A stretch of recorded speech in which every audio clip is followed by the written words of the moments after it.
So what would be nice for this show is that here, for example, the plane would appear, then it would rotate slowly and disappear, and again it would appear here and disappear like this.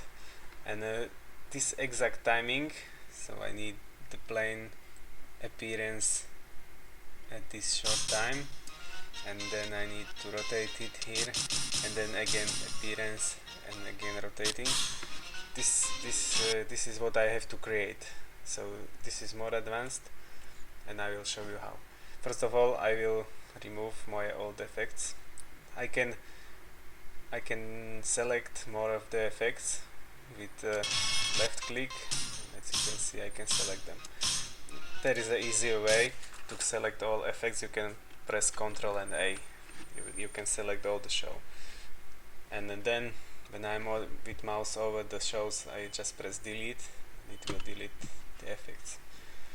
So what I will do, I will create the plane which will appear and then disappear and rotate.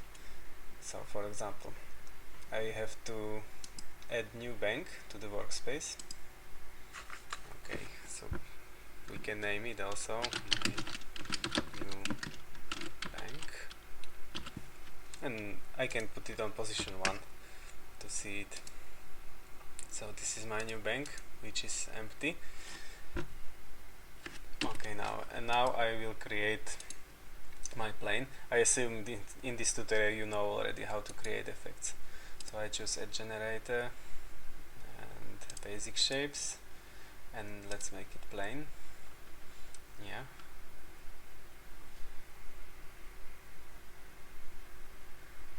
Now as you can see, I don't see the plane because of the visualization, so I lose a...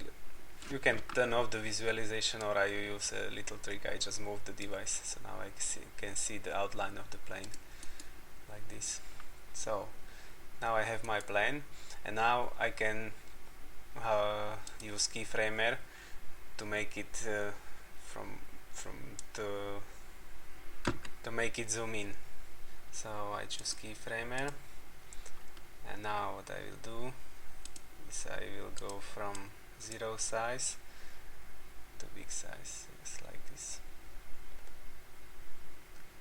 Actually it's only plane, so I can use only size X, but if I would use circle, as you can see the circle is only in X-axis, I can copy this. I can use for copy. So now it's from point to big size. Anyway, I will keep my plane. So this is my plane. And zoom in. And another trick, I can use Ctrl and mouse wheel to to set the preview time of the effect. So I can see that there is a plane actually, not only one point as by default. So I just select it here, and now I can drag the plane,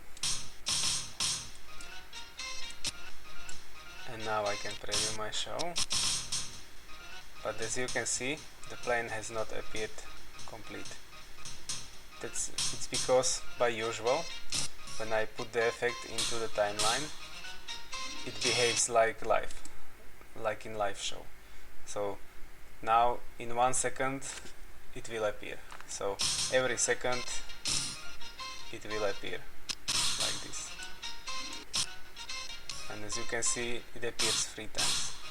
But this is not what I want in my show. So this is a little trick. I can check the button, check this checkbox on the effect, and this will stretch the time of the effect to the whole duration in the show. So now when I preview the show, the plane will just zoom in once.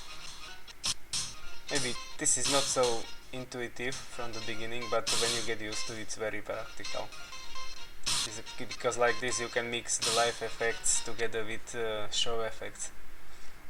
Okay, so now my plane will appear, and I will set it to the timing I wanted. You can preview the show. By the way, you can preview the show from the red line. by clicking this, or you can use hotkey, it's enter. So like this. Anyway, I will play it from the beginning. Okay. Stop. Now I can copy this to the rest of the base, and we can preview it.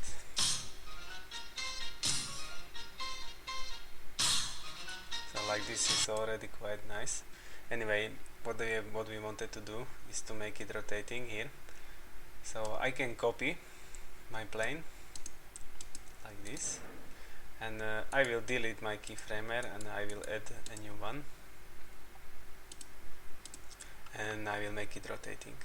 So I can use rotation Z and go from 0 to 360. So like this I have rotating plane. And again I can drag the effect, put it into the timeline, and let's say I want to rotate it the whole time, so the plane will finish in the same position. And now what I can do is I can copy the effect, so I just press Ctrl C and Ctrl V.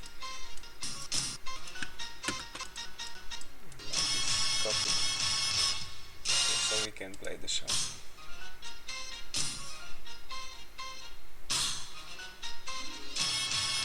So as you can see, it's the timing is exact as I wanted. That's a little trick with these checkboxes on my effects. Okay, but there are some what I don't like much about it is that the plane is rotating all the time the same speed. But what I can do is I can use this keyframer to make the rotation a bit smoother. It means I will use this set point to curved. This allows me to control the shape of the movement of the rotation, and let's say at the beginning it will speed up, and at the end I will make it slow down. So this is how the rotation will behave. So I can press OK, and as you can see, it's slowing down when it comes to the start position. So we can try the show.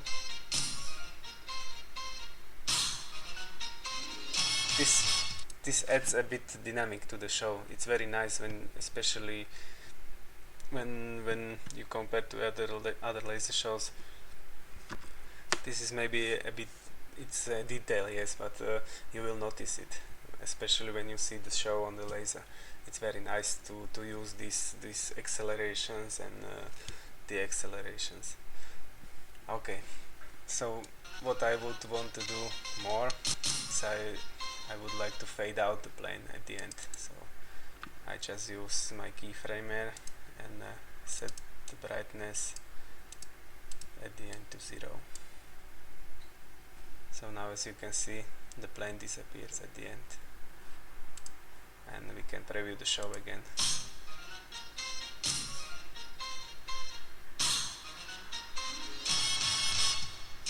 So this is the way how you create more complicated effects and with exact timing.